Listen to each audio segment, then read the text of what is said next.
हैं क्या? जल्दी बोलो। शराबी जितने भी चलते हैं ईमानदारी से बताओ, पहले ही पता लग जाता है कि नहीं लग जाता है? क्या इधर गिर रहे इधर गिर रहे। अच्छा, लेकिन यूनियन बहुत अच्छी है उनमें। शराबियों कैसी यूनियन तो हमने किसी यूनियन में देखी नहीं प्यारे।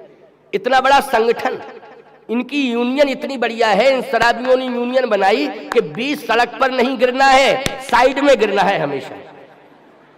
तो या तो वो नाली के इस तरफ गिरते या उस तरफ गिरते। बोलो भाई, गिरते हैं कि नहीं गिरते? बीच सड़क पर नहीं गिरते हैं, क्योंकि वो जानते हैं कि ट्रक वाला हमें छोड़ेगा नहीं। तो यूनियन पहले से ही बना ली उन्होंने। समझ में बात आई कि नहीं? लेकिन उनके पास ताकत नहीं होती है, उनके फेफड़े एफड़े सब खराब हो जाते हैं। अंदर के जितने भी तंतु हैं सारे के सारे शराब के विषैले, उस जहरीली शराब के कारण सब प्रभावित हो जाते हैं। बोलो, हो जाते हैं कि नहीं हो जाते हैं? एता बता उनकी जिंदगी ही नरक हो जाती है। ताकत वागत उनमें कुछ नहीं होती है। नशे के कारण वो आए बाए साए बकते रहते हैं, पता नहीं वातल भूत विवश मतवारे, और जे नहीं बोले बचन समारे। तो उसके पास ताकत वागत कुछ नहीं है। फिर जलंधर के पास भी ताकत नहीं थी। फिर भगवान शंकर क्यों भयभीत हो गए? देवता भयभीत है, भगवान शंकर सब भयभीत। कारण है उसकी पत्नी वृंदा थी ना, वो महासती थी। क्या थी? महासती। परम सती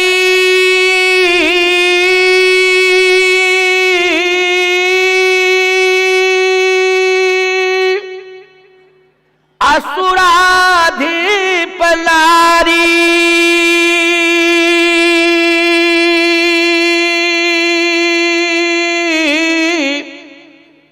उतही बलता ही लजित पुरारी।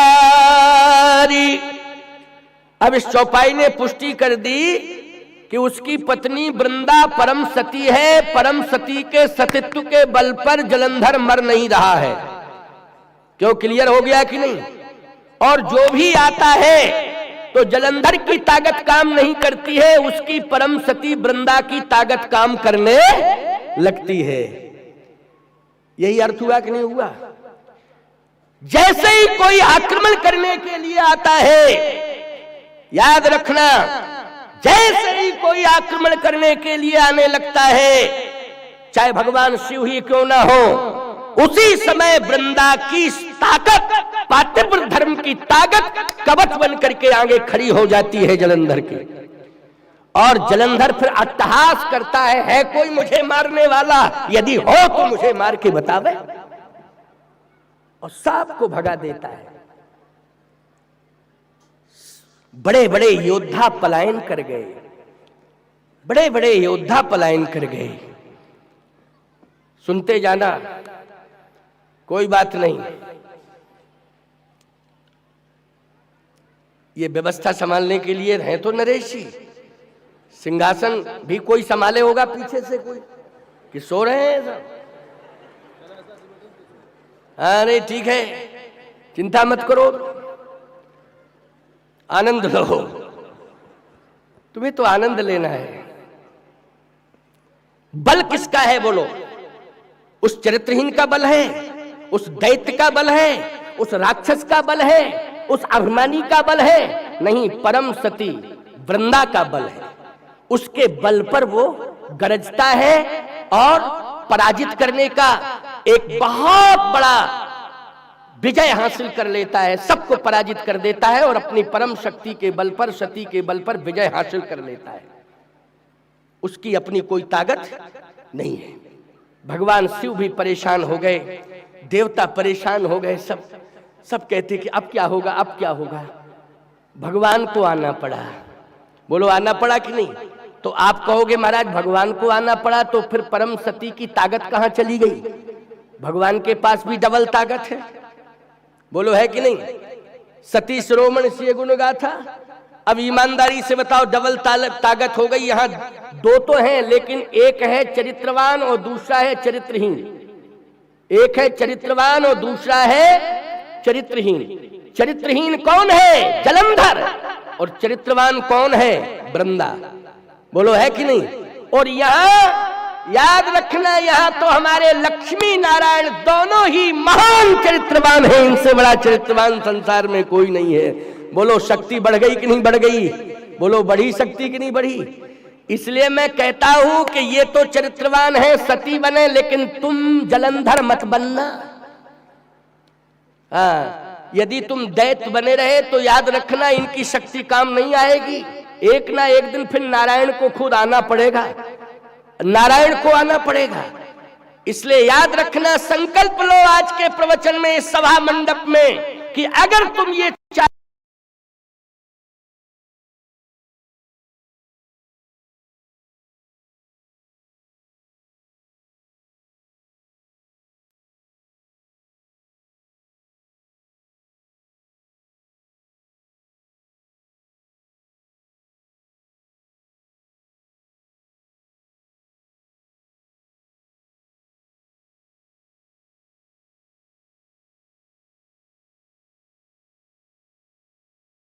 बढ़ क्यों गया है? क्या कथा से बढ़ गया बोल के?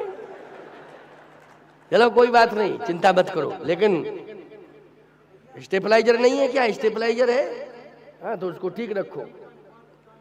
मात्र जो है 30 मिनट बच, आज 4:30 बजे तक बोलूंगा। क्या बजे तक बोलना है?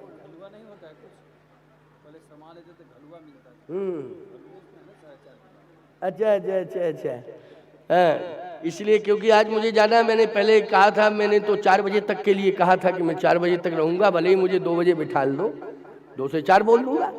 लेकिन 3 बजे फिर भी मैं शुरू कर दिया। 3:05 पर मेरा प्रवचन प्रारंभ हो गया था। मैं घड़ी देख रहा हूँ 3:05 पर। आज जल्दी आया, मैं जल्दी बोलना शुरू कर दिया। अच्छा एक बात बताओ, मैं डायरेक्ट बोलता हूँ, कोई ढोल मजीरा झांझ और ये तो सब रहता नहीं है सिस्टम। बैठे रहते बेचारे, मुंह ताके बैठे हैं, देखो नीचे कि महाराज कुछ गाएंगे, बाद में कीर्तन करा देंगे, चिंता मत करना, तुम्हारा हिसाब किताब सही हो जाएगा। लेकिन हमारा तो डायरेक्ट प्रसारण होता है। बोलो होता है कि नहीं होता? डायरेक्ट प्रसारण होता है कथा का सीधा। तो आइए सुनिए। महाशक्ति है, परम शक्ति है वृंदा, लेकिन वो शक्ति का दुरुपयोग कर रही है। अधर्म के साथ उसका सतीत्व जुड़ा हुआ है। बोलो जुड़ा हुआ है कि नहीं जुड़ा है? अधर्म के साथ, भले ही पति ही क्यों ना हो, लेकिन अधर्मी है। याद रखना, भगवान शिव को पराजित करने में वृंदा को अपना सतीत्व की ताकत नहीं लगानी चाहिए थी, बल्कि अपने अन्यायी अत्याचारी पति जलंधर को पवित्र बनाने में अपने सतीत्व की ताकत उसे लगानी चाहिए थी कि मैं अपने सतीत्व की ताकत के बल पर इनके विचारों को बदल दूं। बोलो बदलना चाहिए था कि नहीं? लेकिन नहीं, मेरा पति मरे ना बाकी सब मरे, मेरा पति ना मरे बाकी सब मरे। इसके लिए तो भगवान को आना पड़ा कि नहीं? छल कर तारे उतास व्रत प्रभु सुर कारज कीन। गलत क्या है? तू बार बार आ जाता है, चल बैठ।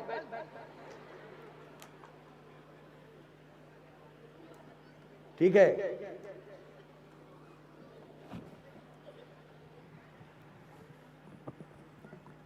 हाँ। छल कर तारे उतास व्रत प्रभु सुर कारज कीन। भगवान ने कहा मैं जाऊंगा और वृंदा तुझे सबक सिखाऊंगा मैं जाके। शक्ति का तू दुरुपयोग कर रही है, कभी भी अपनी शक्ति का दुरुपयोग नहीं करना चाहिए। अगर तुम्हें धन मिल गया है तो दुरुपयोग मत करना, उसका सदुपयोग करना। यदि बल मिल गया है, चाहे राजनीतिक बल मिला हो, चाहे सामाजिक बल मिला हो और चाहे शारीरिक बल मिला हो, लेकिन उसका दुरुपयोग नहीं करना चाहिए।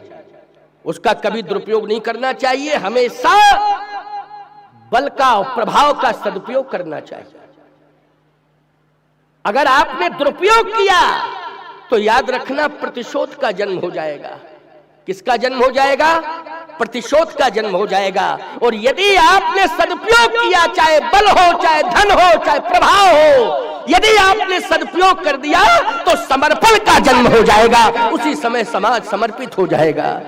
इसलिए दुरुपयोग नहीं करना चाहिए कभी अपने प्रभाव का, चाहे धन हो, चाहे बल हो, चाहे राजनीतिक सोर्स हो। हमेशा जो है सदुपयोग करो तो निश्चित है कि समर्पण का जन्म हो जाएगा।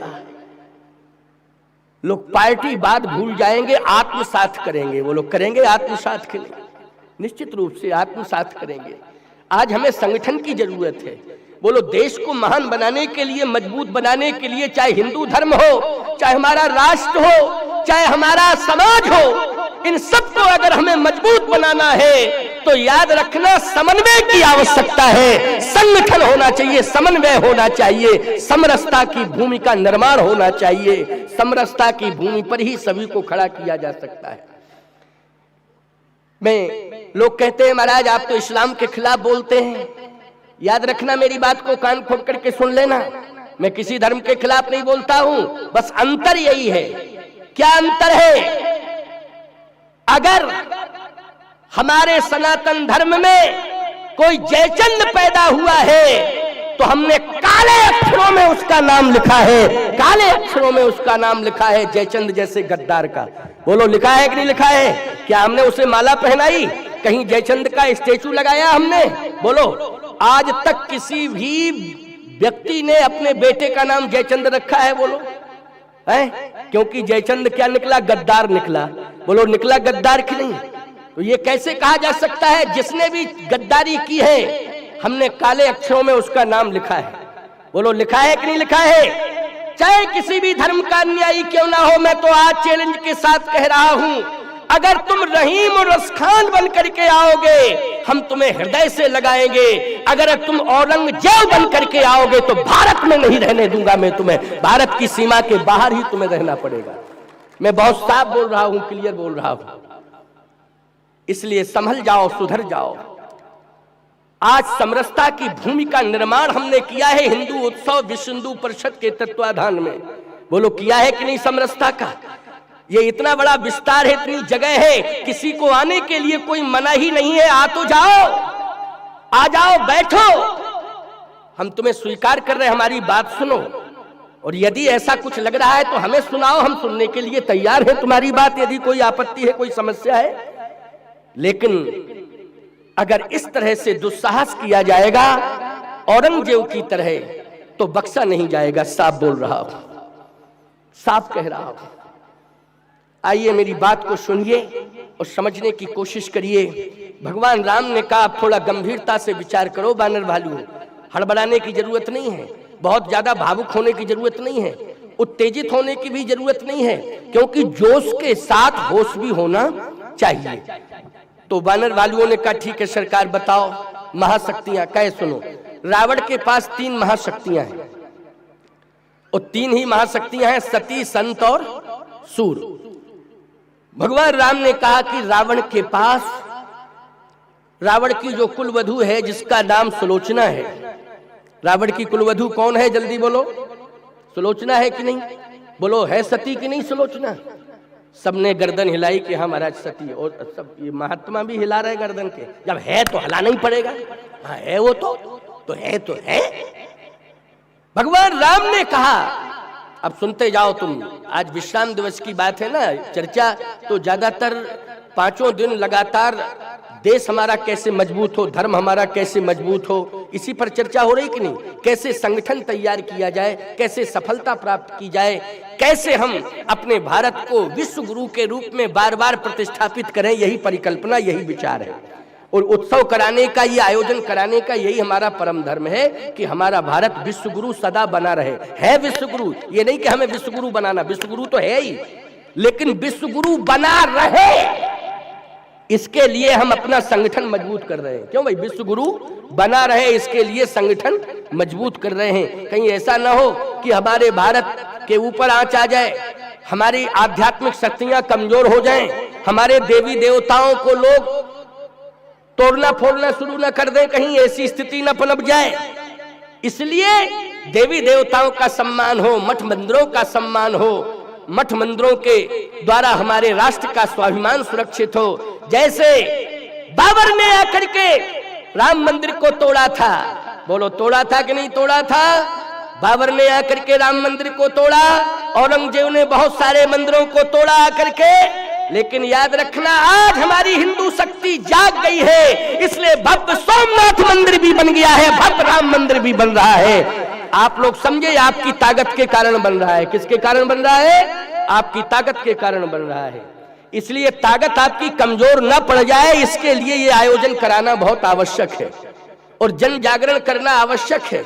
और हम तो कहते हैं कि उन लोगों के बीच में भी आयोजन होना चाहिए जो हमसे दूरियां बना चुके हैं, भले ही वो झोपड़ियों में क्यों ना रहते हो, भले ही उनके पास कोई सुविधा ना हो, लेकिन हम उनकी झोपड़ियों में सुविधा का प्रवेश नहीं दिला पाएंगे, लेकिन सिद्धांत का प्रवेश तो जरूर ही दिला देंगे। इतना संकल्प हमारा होना चाहिए।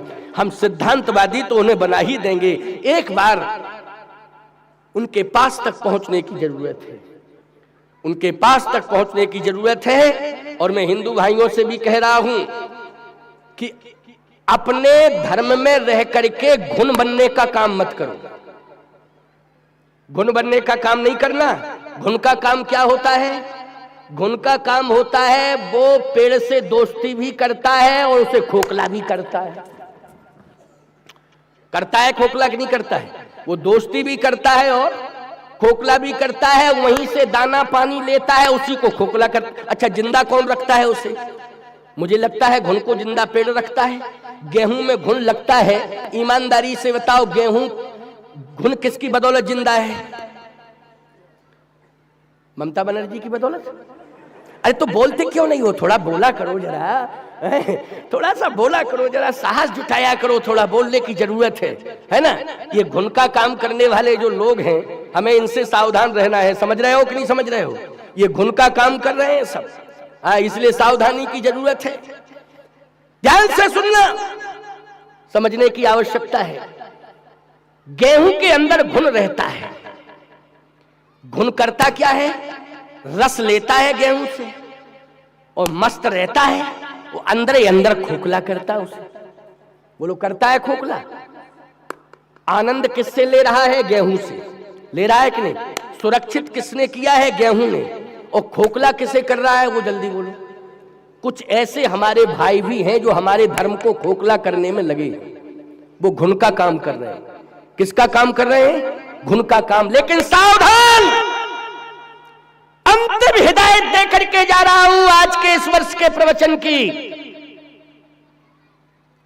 जब वो गेहूं चक्की पर जाता है, अब कान खोल के सुन लेना, गेहूं ये सोचता है कि घुन सुरक्षित है और घुन ये कहता है कि हमने गेहूं को खोखला कर दिया है, हमने गेहूं को खोखला कर दिया है, हमने सफलता हासिल कर ली है। लेकिन याद रखना, वो गेहूं कहता, बोलता नहीं है, गेहूं सहता रहता है, लोगों को बताता भी नहीं है। कहता है उस दिन का इंतजार करो जिस दिन हम चक्की पर जाएंगे, पहले तुम्हें ही पीसेंगे, हम बाद में पिसेंगे, पहले तुम पिसोगे। बोलो भाई। और जब चक्की पर जाता है गेहूं, और जब चक्की वाला पीसने लगता है तो अंदर से आवाज, गेहूं नहीं बोलता है, वो घुन ही बोलता है, रुको रुको रुको रुको रुको। तो पीसने वाला कहता, तुम कौन हो कौन हो कौन हो? हम गेहूं नहीं है, हम तो घुन है। अच्छा, तुम क्या करते हो चक्की वाले, ये बताओ, गेहूं को पीसते हो कि घुन को पीसते हो? तो गेहूं को पीसता है चक्की वाला, घुन से क्या मतलब है उसे? लेकिन वो घुन कहता है, रुको रुको रुको रुको रुको, तुम गेहूं को पीसते हो, हम तो घुन हैं। तो चक्की वाला कहता है, तुम रहते कहाँ हो? बोले, इन्हीं के अंदर रहता हूं। चक्की वाले ने कहा पीसने वाले ने, ओ इसका मतलब है तुमने गद्दारी की है इस गेहूं के साथ, इसको तुमने खोखला कर दिया है अंदर से।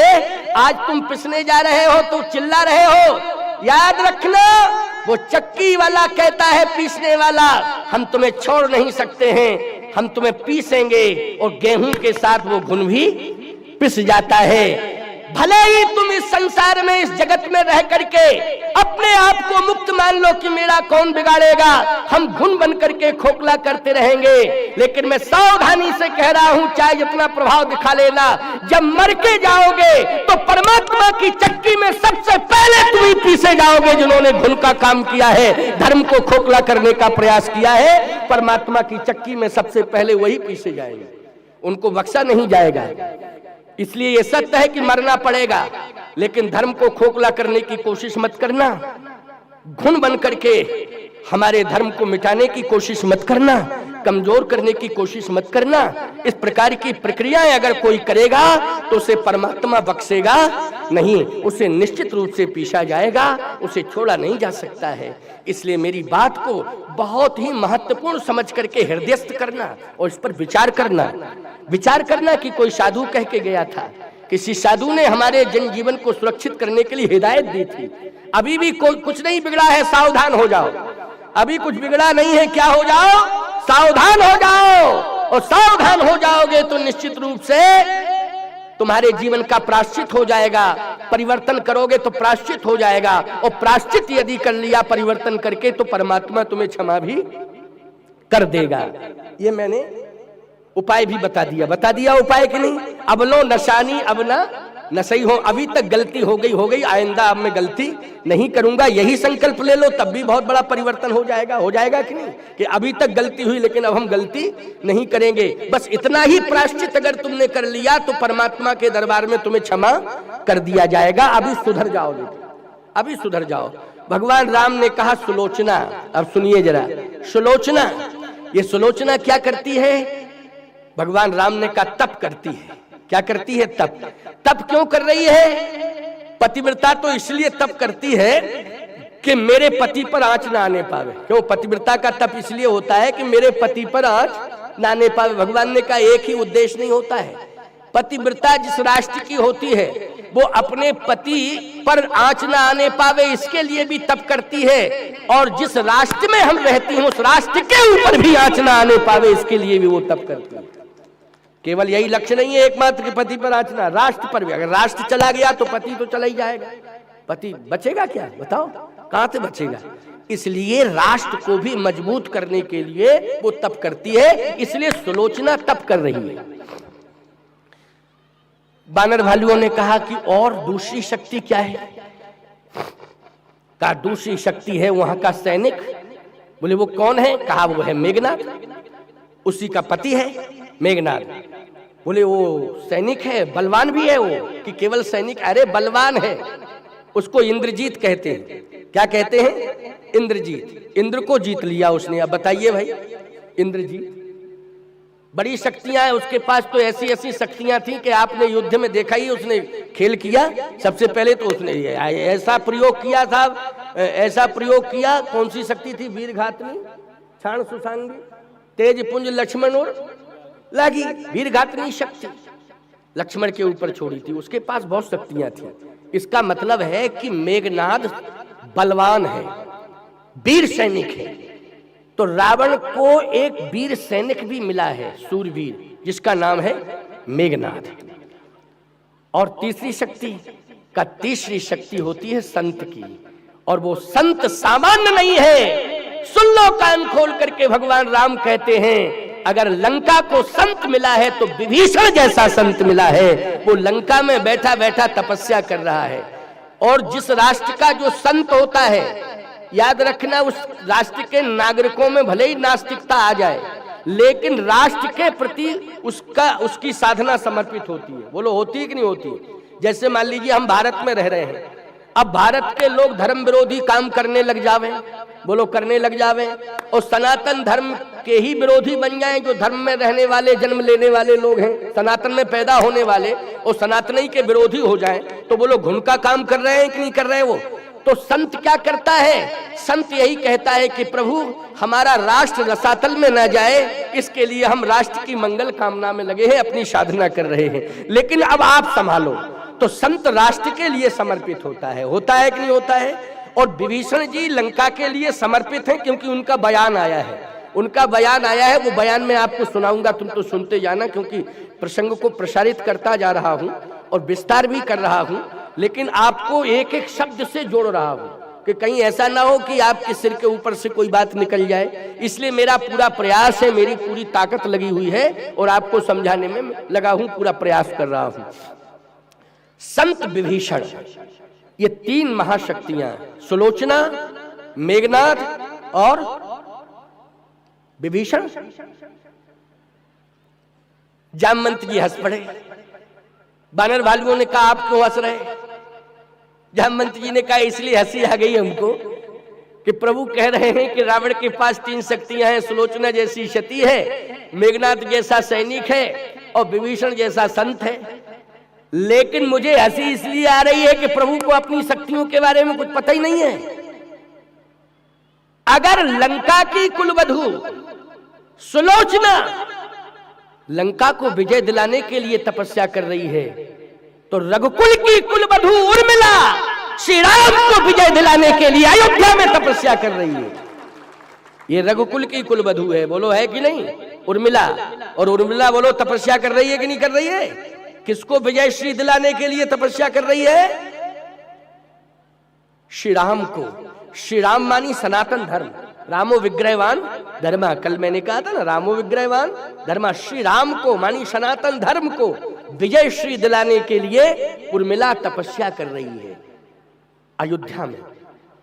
और हंसी इसलिए आ रही है, जामवंत जी ने कहा कि अगर मेघनाथ जैसा शूरवीर रावण को मिला है, जिसको इंद्रजीत कहा जाता है, तो श्री राम को लक्ष्मण जैसा शूरवीर मिला है, इसे इंद्रिय जीत कहा जाता है। अगर मेघनाथ ने इंद्र को जीता है तो लक्ष्मण ने इंद्रियों को जीता है। बोलो इंद्र को जीतना आसान है, इंद्रियों को जीतना कठिन है। बोलो इंद्रियों को जीतना कठिन है कि नहीं? लेकिन लक्ष्मण ने इंद्रियों को जीता कि नहीं? कल मैंने कहा था, कहिए तात सो परम विरागी,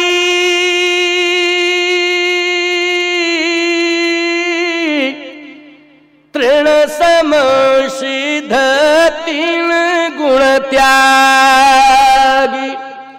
कहिए तात सो परम विरागी, तृण सम सिद्ध 3 गुण त्यागी। बोलो इंद्रिय जीत है कि नहीं? 14 साल तक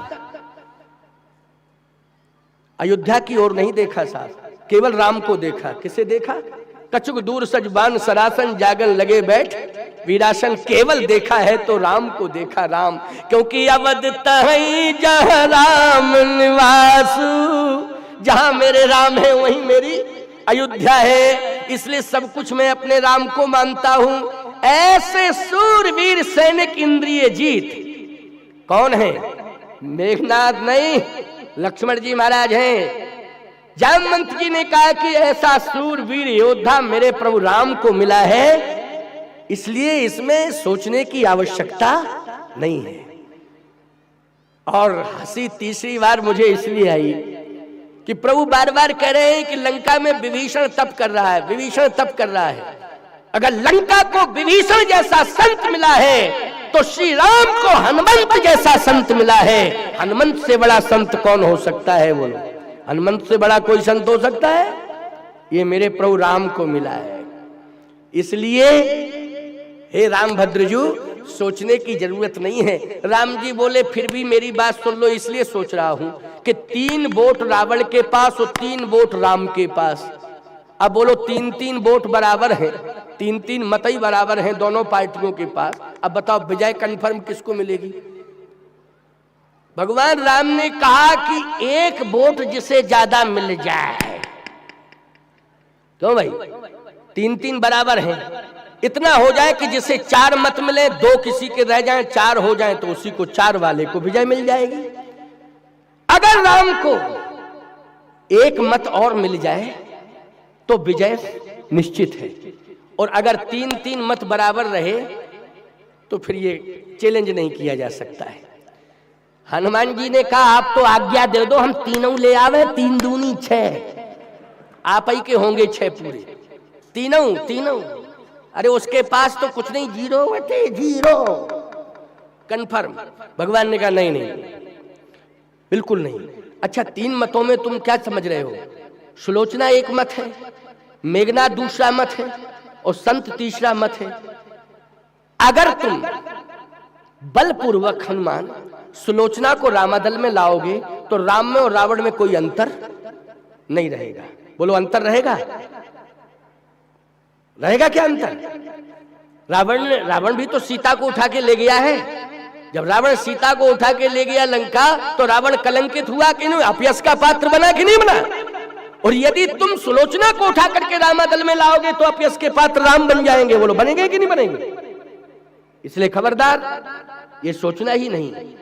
जिस राष्ट्र की जो नारी हो उस नारी का उस राष्ट्र में सम्मान होना चाहिए, और चाहे जिस राष्ट्र की नारी क्यों ना हो, लेकिन धर्म तो ये कहता है कि नारी को देख करके उसका सम्मान ही करना चाहिए। भले ही हमारे देश के अलावा अन्य देश की रहने वाली नारी क्यों ना हो, उसका सम्मान होना चाहिए।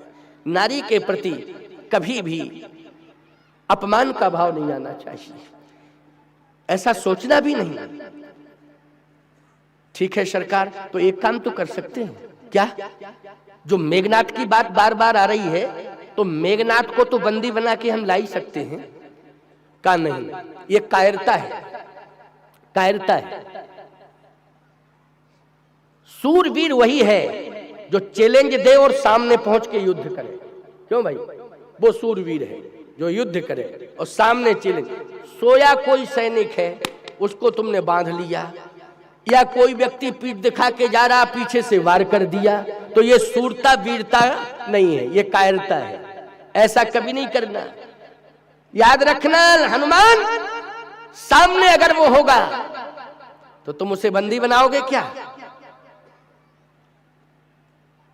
हनुमान जी बोले बना लूंगा, बंदी बना लूंगा, आप कहो तो पाताल में भी भेज दूंगा, जैसा कहो तैसा कर दूंगा। भगवान ने कहा नहीं नहीं, ऐसा नहीं। किसी योद्धा के साथ छल करना उचित नहीं है। अरे छल नहीं करूंगा लेकिन युद्ध तो करूंगा, युद्ध ही में मार दूंगा। भगवान ने कहा फिर मेरे साथ जो सेना जाएगी, तो हम जब तुम्हें सब मार के चले आओगे तो जो सेना मेरे साथ आई है वो क्या काम करेगी? वो काम क्या करेगी? उसको भी तो श्रेय मिलना चाहिए। क्यों? बानर भालुओं को सबको श्रेय मिलना चाहिए कि नहीं मिलना चाहिए? इसलिए ये सब जो हमारे साथ लगे सबको श्रेय मिलना चाहिए। केवल इतना बड़ा आयोजन है, मात्र एक व्यक्ति को अगर श्रेय दे दिया जाए, तो जो आज व्यवस्था में बच्चे लगे हुए हैं, छोटे छोटे बच्चे भी हम देख रहे हैं, 20-20, 22-22 साल के, 24-24 साल के बच्चे खड़े हैं, घंटों खड़े हैं और सेवा में लगे हुए हैं। अगर उनको हम प्रोत्साहित नहीं करेंगे तो ईमानदारी से बताओ, समरसता की भूमि का निर्माण होगा क्या? नहीं होगा।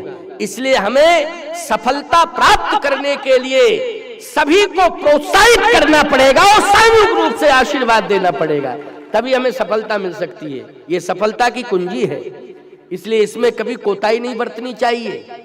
हमें भेद की आंख से कभी देखना नहीं चाहिए, सावधानी से सुनना। और जो लोग विशेष सहयोग कर रहे हैं उनको तो सभी लोग देखते हैं कि हाँ भाई ये विशेष सहयोग में लगे हुए हैं। कहने की क्या जरूरत, सब देखते ही कहते हैं कि हाँ सब लोग लगे हुए हैं। आइए सुनिए, मेघनाथ को बंदी नहीं बनाना है, क्योंकि मेघनाथ परम योद्धा है। यदि तुम उसे ले आओगे तो फिर राम रावण का युद्ध कैसे होगा? अरे उसको भी तो शक्ति की जरूरत है। क्यों भाई? जब युद्ध होता है तो शक्ति की आवश्यकता है, उसे शक्ति का प्रदर्शन करने दो। और शक्ति के प्रदर्शन के लिए मुख्य अगर वीर योद्धा रावण के पास कोई है तो वो मेघनाथ है। इसलिए उसको रहने दो, उसकी मुझे जरूरत नहीं है। याद रखना, हमें अपने देश को विजयश्री दिलानी है तो हम अमेरिका के सैनिक बुलाएंगे? जल्दी बोलो, जल्दी बोलो। बिल्कुल नहीं बुलाएंगे। हम इतना भी कायरता का काम नहीं कर सकते हैं कि पाकिस्तान के सैनिकों को बहला लें, फुसला लें, प्रलोभन दे लें और फिर कहें हमारे साथ आ जाओ। ऐसा भी हम नहीं कर सकते। ना हमें प्रलोभन देने की जरूरत है, हम तो चैलेंज देंगे कि तुम में जितनी ताकत हो पूरी ताकत दिखाओ अपनी, और हम अपनी ताकत दिखा रहे हैं। फिर तुम्हें पता लगेगा, छठी का दूध याद आ जाएगा कि भारत के सैनिकों से लड़ने का खामियाजा क्या होता है। तब तुम्हें पता लगेगा, तब तुम्हें पता लगेगा। एक अब्दुल हमीद था जिसने छक्के छुड़ा दिए थे पाकिस्तानियों के। बोलो सन 65 के युद्ध की बात, सन 65 में जो युद्ध हुआ था, अब्दुल हमीद आज भी याद आता है कि नहीं आता है? बोलो। वीर योद्धा अब्दुल हमीद आज भी हमें याद आता है। उसने पेंटन टैंक 8 पेंटन टैंकों को जला दिया था। बोलो, जला दिया था कि नहीं? बाद में वीरगति को प्राप्त हुआ, बाद में वीरगति को प्राप्त हुआ। बार बार उस वीर योद्धा से कहा जा रहा था हट जाओ, हट जाओ, हट जाओ, हट जाओ, हट जाओ, लेकिन वो हटा नहीं। वो आगे बढ़ता गया और टैंकों पर वार प्रहार करता गया। कितनी बड़ी सफलता दिलाई थी बोलो सन 65 में। इसलिए मैं कहना चाहता हूं, हमारा वीर योद्धा कभी पीछे हटता नहीं है, ना कायरता का काम करता है। वो मरने के लिए तैयार हो जाता है, लेकिन कायर नहीं होता है, पलायनवादी नहीं होता है, पीछे नहीं हटता है। वो मर जाता है लेकिन पीछे नहीं हटता है और भारत को गौरव प्रदान करता है, प्राण देकर के गौरव प्रदान करता है। बोलो, परमवीर चक्र मिला कि नहीं मिला अब्दुल हमीद को? परमवीर चक्र मिला प्यारे। इसलिए मैं कहना चाहता हूं कि भारत का वीर तो वास्तव में वीर है और भारत का और देशों में वीर है, लेकिन भारत में तो महावीर है। बोलिए महावीर बजरंगबली की। और सब जगह वीर, लेकिन भारत में महावीर। बोलो, महावीर और कहीं है? भारत में है महावीर। और हर गांव में खेड़ापति के रूप में महावीर जी डटे। क्यों डटे हैं महावीर जी कि नहीं डटे हैं? और ऐसे महावीर है कि हाथ सुनत रजनीश्वर भागे। इसलिए एक काम करना हनुमान, क्या कि मेघनाथ को नहीं लाना है, आवश्यकता नहीं। गलत व्यक्ति से कभी ना दोस्ती करो, ना उसको अपना राज बताओ। समझ गए हो कि नहीं? राज भी नहीं बताना चाहिए और ना दोस्ती करना चाहिए, ना उस पर यकीन करना चाहिए, क्योंकि गलत। अब बताइए, उसने लंका का अन्न खाया है, और यहां आता पता नहीं क्या गोपनीयता भंग कर देता, कमजोर बना देता हमारे रामादल को। बोलो, बना देता कि नहीं? इसलिए सावधान। फिर किसको लाना है? भगवान राम ने कहा कि यदि सफलता लेनी है और विजय श्री हासिल करनी है तो विभीषण जैसा संत अगर विनम्रता से प्रभावित हो जाए। किससे प्रभावित हो जाए? विनम्रता से, सरलता से, सहजता से अगर वो मिल जाए राम को, तो मैं युद्ध के पहले ही हस्ताक्षर कर दूंगा कि मुझे निश्चित ही विजय श्री मिल जाएगी। हनुमान जी ने कहा, तो आप आज्ञा तो दें, मैं विभीषण को ला दूंगा। हाँ। तब तक बंदर बोले, सीता जी को ला। राम जी बोले, सीता जी को नहीं लाना है। सीता देख कहो सुधी। सीता जी को तो देख के केवल सुधी सुनानी है, लाना नहीं है सीता जी को। लेकिन लाना यदि है और पता भी लगाना है, क्योंकि सीता का तो पता ही लग गया है कि वो तो अशोक वाटिका में बैठी है। संपाति ने बताया ना? किसने बताया था? संपाति ने। ठीक डायरेक्ट पता बताया, अशोक वाटिका में बैठी है। देखो, दिखाई दे रही है। सीता का पता लग चुका है। फिर देख कहूं सुधी आई। सीता है, देख कहूं सुधी आई। देख के सुधी सुनाना है। फिर करना क्या है? करना तो यह है कि पता लगाना है संत का, विभीषण का, और प्रभावित करना है विभीषण को, और लाना भी है तो विभीषण को। तो कैसे हम लाएंगे? कहा तुम्हें लाना नहीं, इतना प्रभावित कर देना कि अपने आप ही आ जाए। लाना थोड़ी पड़ता है, इतना प्रभावित कर देना कि अपने आप आ जाए।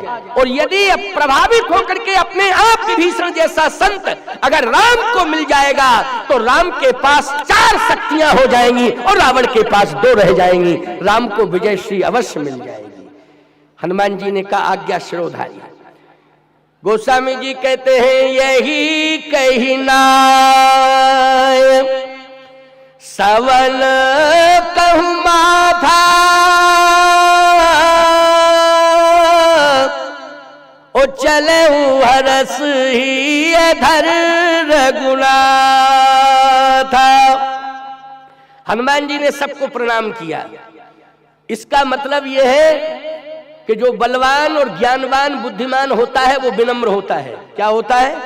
विनम्र होता है। बोलो, हनुमान जी सवन कहूं माथा में छोटे लोगों को भी प्रणाम किया कि नहीं किया? सवन कहूं में छोटे भी होंगे कि सब बड़े ही बड़े, छोटे भी होंगे।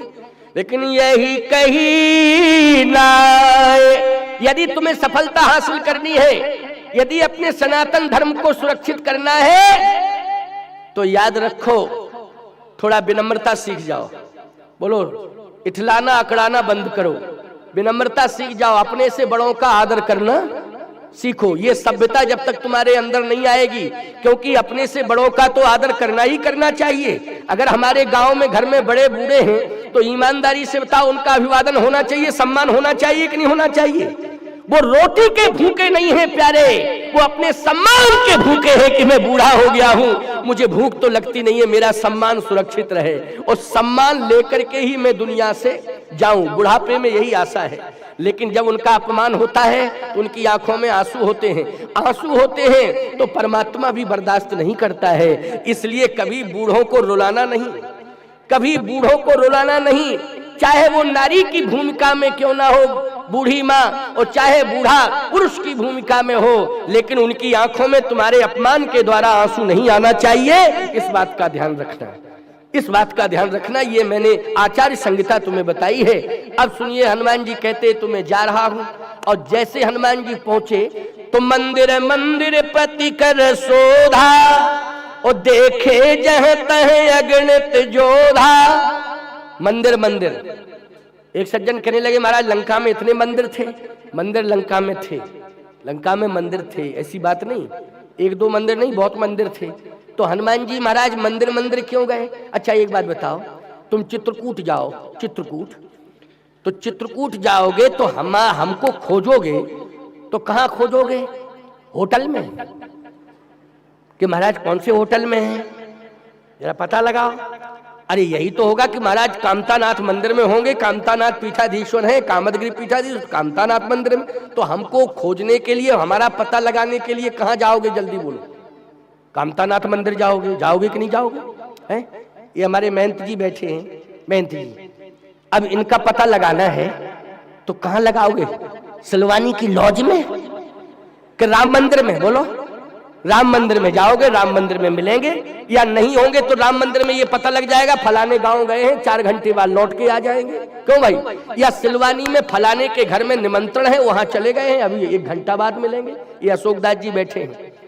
तुम जाओगे अयोध्या तो ईमानदारी से बताओ, अयोध्या के किसी होटल में इनका पता लगाओगे कि राम कथा कुंज में पता लगाओगे? राम कथा कुंज में पंडित श्री 1008 श्री अखिलेश्वर दास जी महाराज का प्रसिद्ध स्थान है राम कथा कुंज।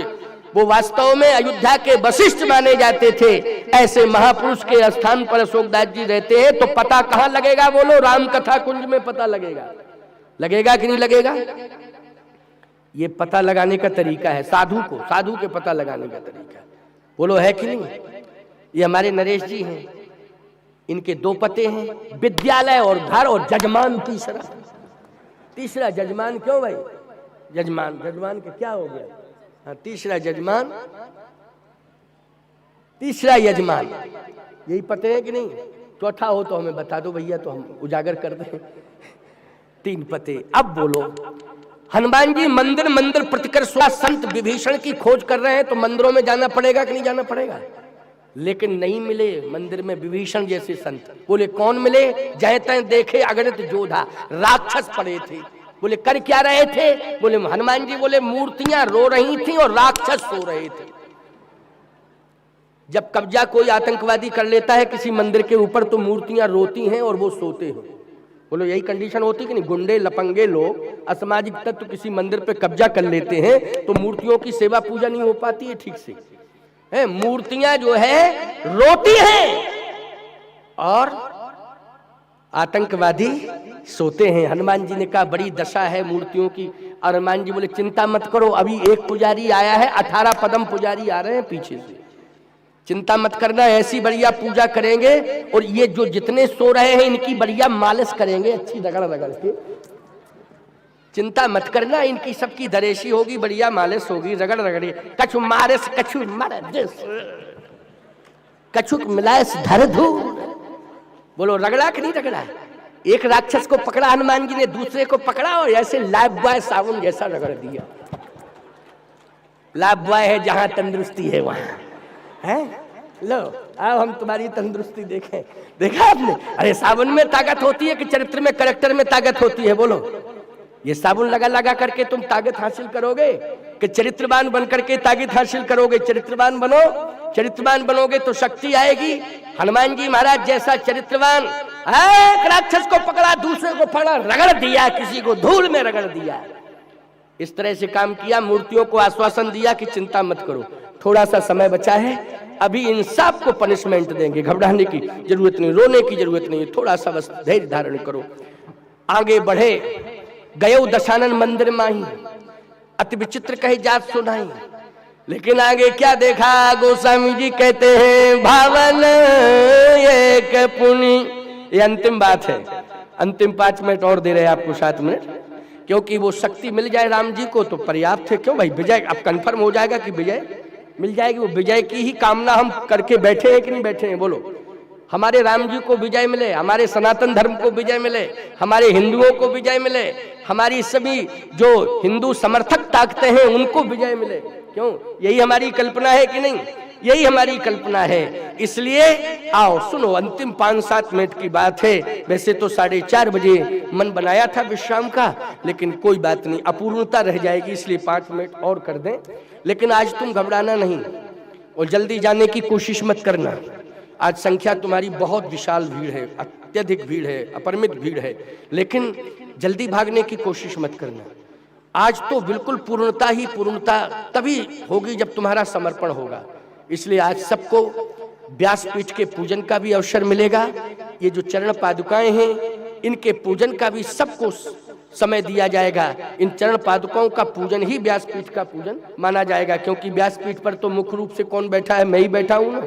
ये रामचरितमानस ग्रंथ है, लेकिन आचार्य की चरण पादुकाओं का पूजन होता है। वो भी आचार्य कौन है? आद्य आचार्य रामानंदा स्वयं रामः प्रादुर्भूतो महीतले। आद्य भगवान श्री रामानंदाचार्य जी की, ये भगवान राम की, अर्थात सीधी सी बात है, श्री राम जी की चरण पादुकाएं हैं, भगवान राम की। इसलिए इनका पूजन हम भी करते हैं, तुम भी करते हो, सभी करते हैं। तो सबको अवसर मिलेगा। और ये डंडी फंडी हटा देना, एरियल बेरियल जितने लगे हैं, क्योंकि अब क्या जरूरत है इनकी, है नहीं, बाद में हटा देना सबको आने के लिए। और सुनो, कल जो है किसी भी प्रकार की घटना नहीं घटी, लेकिन कैमरे में 1-2 व्यक्ति थोड़ी हरकत करते हुए नजर आ रहे थे, लेकिन वो हिम्मत नहीं जुटा पाए। देखिए आज उसमें जो हम लोगों ने देखा तो उसमें 1-2 व्यक्ति तो कुछ हरकत करते हुए, लेकिन बस हम लोग इसलिए थोड़ा सा उनको वो नहीं कर रहे हैं। हिदायत तो दे दी है, उनको हिदायत भी दे दी है और पुलिस ने भी उनको हिदायत दे दी है, लेकिन उन्होंने हरकत कर नहीं पाई, क्योंकि कैमरों के कारण। किसकी सतर्कता के कारण? कैमरों की सतर्कता के कारण। इसलिए आज और कैमरे थोड़े बढ़ा दिए। अनुमान था ना लास्ट दिन भीड़ ज्यादा होगी, तो ये सुझाव हमने ही दिया। और यहाँ की जो टीआई महोदया है ना, वो माया सिंह, क्या नाम है वो टीआई वही है, हाँ, यहाँ की जो टीआई महोदया है माया सिंह जी, उन्होंने भी थोड़ा निर्देशित किया और उनकी व्यवस्था भी चुस्त दुरुस्त है। पुलिस प्रशासन सख्त है, कुछ वॉलंटियर प्राइवेट लगे हुए हैं, कुछ कैमरे भी ज्यादा बढ़ा दिए गए हैं। तो कैमरे इतने ज्यादा बढ़ा दिए गए हैं कि एक एक व्यक्ति नजर में है, एक एक व्यक्ति नजर में है। इसलिए किसी भी, कल बहुत अच्छा रहा माहौल, किसी भी प्रकार की कोई घटना वो इसी के कारण, क्योंकि हम लोगों ने चाक चौबंद व्यवस्थाएं की हैं, तो सुरक्षा के पर्याप्त पुख्ता इंतजाम है। इसलिए फिलहाल सावधानी तो बरती ही जाएगी, आप लोग भी आपस में सावधानी बरतेंगे, लेकिन फिर भी कैमरों की नजर हर व्यक्ति के ऊपर है। इसलिए कहीं कोई अपराधी सिद्ध ना हो जाए, इस बात पर विशेष ध्यान देना। मैंने सचेत कर दिया, क्योंकि हम तुम्हारे हैं ना, इसलिए सचेत करना हमारा परम धर्म है। क्यों भाई? इसलिए परम धर्म है, हमने सचेत कर दिया है। तो आओ ध्यान से सुनना, जरा समझना। अंतिम 5 मिनट की बात है। हनुमान जी को दिखाई दिया एक अलग से भवन। हनुमान जी ने कहा कि हम संत की तलाश कर रहे हैं और यहाँ मंदिर अलग है, भवन अलग है। मंदिर अलग है, भवन का पुनि दीख सुहावा, ओ हरि मंदिर भिन्न बनावा, रामायुध अंकित ग्रह शोभा बरनी न जाए, नव तुलसी का बंदत देख हरस कपिराए। हनुमान जी ने कहा निश्चित रूप से संत है, मंदिर अलग है और तुलसी का वन अलग है। ये दर्शन दे रहा है, तुलसी का वन सामने, तुलसी वन का दर्शन हो रहा है और मंदिर का दर्शन भी हो रहा है। निश्चित रूप से रामायुध अंकित ग्रह, आज हमारे रामायुध भी हमें दिखाई दे रहे हैं। निश्चित रूप से यहाँ संत रहता है, मुझे जाना चाहिए। अब बोलो, संत की तलाश में निकले, संत का स्थल मिल गया कि नहीं मिल गया? मंदिर भी मिल गया और मंदिर के बगल में भवन है, उसी भवन के अंदर वो संत रहता है। उसका नाम क्या है संत का? विभीषण, जिसको रावण शक्ति मानता है और वो पूजा कर रहा है वहां राष्ट्र को मजबूत बनाने के लिए। यद्यपि उसने भी इस बात का डिमडिम नाद किया है कि जब भी राष्ट्र अक्षुण्ण होता है तो विभीषण कहता है रावण भैया राम के नाम से होता है। किसके नाम से होता है? राम के नाम से होता है। विभीषण ने कई बार कहा है रावण से, कहा है कि नहीं? और हनुमान जी भी कह रहे थे, राम चरण पंकज उर धरहु, लंका अचल राज तुम करहु, राम नाम बिन गिरा न सोहा, देख विचार त्याग मत मोहा। हनुमान जी ने कहा कि अब कंफर्म है कि संत मिल गया। और जैसे हनुमान जी पहुंचे, याद रखना, विप्र रूप धरी बचन सुनाए, और सुनत विभीषण उठते आए, राम राम तहि सुमरन कीना, और हरस हृदय कपि सज्जन चीना। राम राम राम, हनुमान जी कंफर्म समझ गए, बोले राम राम कह के जग रहा है संत ही है, राम राम कह के जगह करो, संत हो, संत है। राम राम राम राम कह करके जैसे विभीषण जी आए, तो याद रखना, सावधानी से सुनना, राम नाम की आवाज सुनाई दी तो भय दूर हो गया। क्या हो गया? भय दूर। नहीं तो लंका में रात्रि के कोई व्यक्ति किसी को जगावे, खटखटावे, तो व्यक्ति में भय रहेगा। जो सज्जन प्रवृत्ति का होगा उसमें तो भय होगा, दैत्य प्रवृत्ति का होगा तो उनके तो कबाड़ा ही खुले रहते हैं राक्षसों के, चाहे जब चले आओ, कोई दिक्कत की बात नहीं। लेकिन जो सज्जन प्रवृत्ति के लोग होते हैं वो अपनी मर्यादा के कारण सुरक्षित रहते हैं। लेकिन विभीषण जी ने किवाड़ खोल दिए। जैसे किवाड़ खोले विभीषण जी ने, आहा, बाहर निकल के आ गए और देखा सामने। जैसे ही देखा तो नेत्रों में आंसू आ गए। सुनो भैया, अब सुनो, बस ये 5 मिनट बहुत महत्वपूर्ण है। करी प्रणाम, निकलते ही बोलो, विभीषण जी ने प्रणाम किया कि नहीं किया? जल्दी बोलो, क्या किया? प्रणाम किया। यही साधु के लक्षण है। साधु मानी होता है भद्र, भद्र मानी होता है श्रेष्ठ, श्रेष्ठ मानी सज्जन। साधु के कई अर्थ हैं। करी प्रणाम, पूछी कुशलाई, विप्र कहो निज कथा बुझाई। कर प्रणाम, पूछी कुशलाई।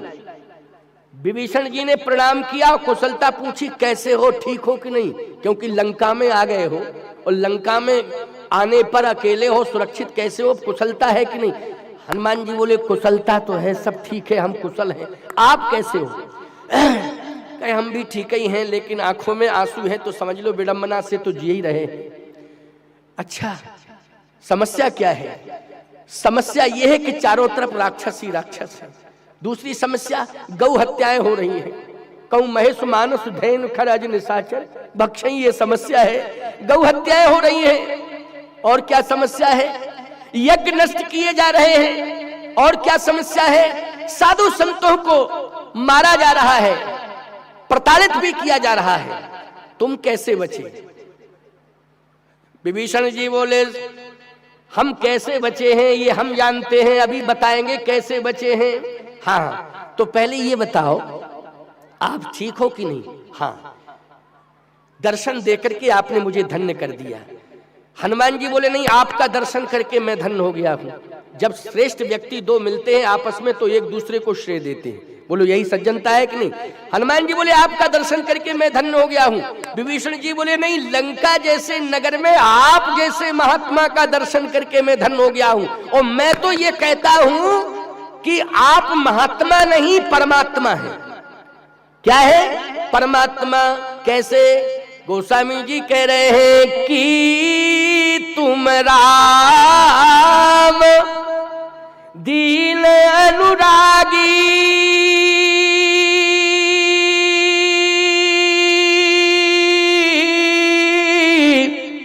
आयऊ मोहि करल बड़भागी।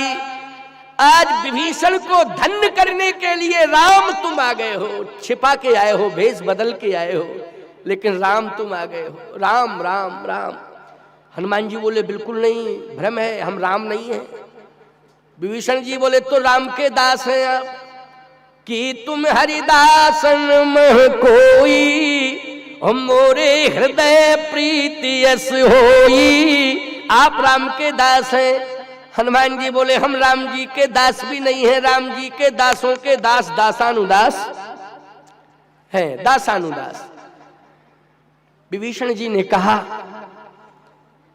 कि आपको मेरे पास श्री राम ने भेजा है।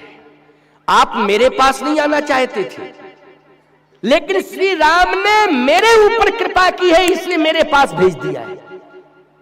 भेजा है कि नहीं भेजा है, सही बताओ। हनुमान जी सोचने लगे, गजब, असली संत है, मर्म को समझ गया। और सही बात बताओ, बोलो, राम जी ने जबरदस्ती भेजा, हठपूर्वक भेजा कि नहीं भेजा? कि सीता जी का तो पता लगाना ही लगाना है, लेकिन तुम्हें विभीषण के पास जाना है। बोलो, जाना है कि नहीं जाना है? किसके पास जाना है? विभीषण के पास। इस मर्म को किसने बताया था? भगवान राम ने बताया था। और हनुमान जी को प्रेरित करके विभीषण के पास भेजा किसने? श्री राम ने। और विभीषण जी इस मर्म को समझ गए कि अच्छा, आपका प्रमाण क्या है? तो प्रमाण के लिए रामायण की चौपाई है, जो रघुवीर अनुग्रही कीन्हा, तो तुम मोहि तरस हठ दीना। ये प्रमाण है कि रघुनाथ जी ने कृपा की है, प्रभु राम ने कृपा की है, इसलिए कृपा की है तो हट करके हमारे पास आपको भेजा है, इसलिए भगवान की कृपा है। क्यों? प्रमाण मिल गया कि नहीं मिल गया? रामायण की जो रघुवीर अनुग्रह कीना, तो तुम मोहि दरस हट दीना। रघुनाथ जी ने कृपा कर दी। हनुमान जी मन ही मन सोचने लगे, माहौल अनुकूल बन गया। प्रभु राम ने कहा था प्रभावित करना, हमको ज्यादा प्रभावित नहीं करना पड़ा, अपने आप ही प्रभावित हो गया महात्मा, अपने आप ही प्रभावित हो गया। और याद रखना, बार बार कह रहे हैं विभीषण जी, हे महाभाग, यदि तुम राम नहीं हो, राम के दास नहीं हो, राम के दासों के भी दास हो, तो भी राम जी ने कृपा करके मेरे ऊपर कृपा की है, इसलिए आपको भेज दिया है। मेरी एक प्रार्थना है, एक ही लालसा है कि आप मुझे श्री राम से मिला दो। हनुमान जी मन ही मन गदगद हो गए, बन गया काम, और विजय का प्रमाण पत्र भी क्लियर हो गया। विजय का प्रमाण पत्र क्या हो गया? बोले क्लियर हो गया। बोलो हो गया कि नहीं? अपने आप ही इच्छा व्यक्त कर रहा है कि मुझे राम से मिला दो, राम का दर्शन मुझे करा दो, बस मैं केवल राम का दर्शन करना चाहता हूं। बड़ी कृपा की है राम भद्रजू ने कि आपको मेरे पास भेज दिया है, मुझे राम से मिला दो। तुम आप राम के दास हो, नहीं राम के दासों के भी दास हो, तो राम से तो मिले हो कि नहीं? राम ने जब मेरे पास तुम्हें भेजा है तो निश्चित है कि तुम राम तक मुझे पहुंचा दोगे। मुझे बस जल्दी से जल्दी राम तक पहुंचा दो, राम तक पहुंचा दो। मुझे राम नहीं मिले हैं, राम नहीं मिले हैं। हनुमान जी बोले, देखो, एक कमी तुम्हारे जीवन में, एक कमी हमारे जीवन में, दोनों समझौता कर लो, एक दूसरी की कमी को पूरा कर लो। विभीषण जी बोले, आप में क्या कमी है? हनुमान जी बोले, मुझ में ये कमी है कि मुझे राम जी तो मिल गए, सीता जी नहीं मिली, और तुम में भी यही कमी है कि तुम्हें सीता जी मिल गई लेकिन राम जी नहीं मिले। तो एक काम करो, तुम मुझे सीता जी से मिला दो, हम तुम्हें राम जी से मिला देंगे, दोनों की कमी पूरी हो जाएगी, काम दोनों का बढ़िया बन जाएगा। क्यों भाई? कितना बढ़िया काम बनेगा, बहुत अच्छा काम बनेगा। क्या यही कर दीजिए बस। विभीषण जी ने कहा, निश्चित रूप से हम आपको सीता जी से मिलाएंगे। हनुमान जी बोले, निश्चित रूप से हम आपको राम जी से मिलाएंगे। और युक्त विभीषण सकल सुनाई, चलो पवन सुत विदा कराई। बोलो, विभीषण जी की युक्ति ने हनुमान जी को सीता जी तक पहुंचा दिया कि नहीं पहुंचा दिया? पहुंचा दिया, और मिल गई सीता जी। और याद रखना, हनुमान जी के मंत्र ने, अब एक अंतिम बात, बस 1 मिनट की बात है, हनुमान जी के विभीषण की युक्ति ने, युक्ति भी एक मंत्र हुआ करता है, साधु की युक्ति क्या होती है? मंत्र। तो इसका मतलब है कि विभीषण के मंत्र ने हनुमान जी को सीता जी से मिला दिया। मिला दिया कि नहीं? और हनुमान जी के मंत्र ने विभीषण को राम से मिला दिया। मंत्र क्या था? याद रखना, सुनना। हनुमान जी लंका गए तो हनुमान जी ने कहा, जो भी मेरे मंत्र को लेगा वो राम को प्राप्त कर लेगा और उसका कल्याण हो जाएगा, उसकी सत्ता अक्षुण हो जाएगी। वो मंत्र क्या है? राम चरण पंकज उर्धरहु, तो लंका चल राज तुम करहु। लेकिन किसी ने मंत्र को नहीं माना। मंत्र को किसने माना? तुमरो मंत्र विभीषण माला, लंकेशुर भय सब जग जाना। ईमानदारी से बताओ, वो हनुमान जी का मंत्र पूरी लंका में किसने माना? विभीषण ने माना। और विभीषण ने जब माना रामचरण पंकज धरऊ, तो उसी मंत्र का ध्यान करते हुए जा रहे हैं विभीषण जी। जिन चरणन की पादुका भरत रहे मन लाए, ओ ते पद आज बिलो की हो इन नैनन यव जाए। तो बोलो चरणार बिंदु का ध्यान करते हुए विभीषण जी गए लंका का त्याग करके कि नहीं राम के पास? दबाव में गए कि स्वभाव में गए? जल्दी बोलो। हनुमान जी की सरलता से प्रभावित होकर, हनुमान जी की विनम्रता सरलता से प्रभावित होकर, राम मंत्र के जप के प्रभाव से आज विभीषण जी लंका का त्याग करके सहज भाव से ही चरणों का ध्यान करते हुए श्री राम के पास पहुंच गए। और जैसे श्री राम के पास पहुंचे तो भगवान श्री राम, यद्यपि सबने शंका की है आवा मिलन दशानन भाई, भेद हमारा लेने सच आवा। भगवान ने कहा कि भेद लेने के लिए आया। सुग्रीव तुम बार बार कह रहे हो भेद लेने के लिए आया है। हनुमान जी बोले सरकार आने दो। सुग्रीव बोला रोको, ये भेद लेने के लिए आया लंका से।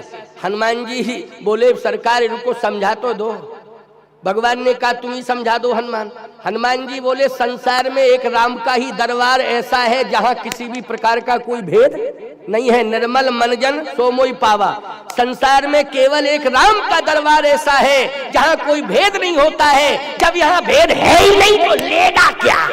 इसलिए आने दो आने दो आने दो आने दो। जब भेद है ही नहीं तो लेगा क्या? याद रखना, सम्मान पूर्वक आज आवाहन किया जा रहा है विभीषण का। आइए आइए आइए आइए, और आइए आइए कह करके भगवान ने हृदय से लगा लिया। लेकिन किसके प्रभाव से हृदय से लगाया? राम नाम के। राम नाम जपता था। जो राम नाम जपता है उसका अंतःकरण पवित्र होता है। और आज जैसे ही भगवान ने विभीषण को हृदय से लगाया, उसी समय वानर भालुओं के सामने विजय श्री का प्रमाण पत्र आ गया है। बोलिए राजा रामचंद्र भगवान की। भगवान को विजय श्री मिल गई। क्या विभीषण मिल गया? राम के पास 4 मत हो गए और रावण के पास अब 2 मत रह गए।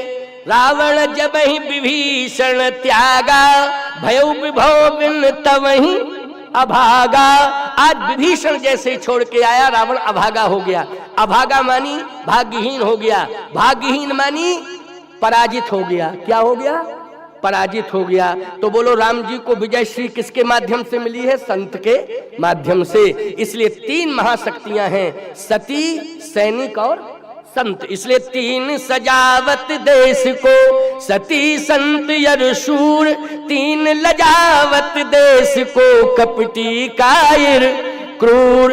इसलिए धन्य सो देश जहाँ अरे बहे सुरसरी,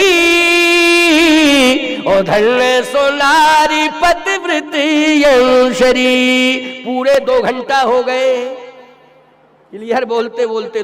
3 बजे के 5 मिनट पर 10 मिनट कम है केवल मात्र 2 घंटे। इसका मतलब है कि पर्याप्त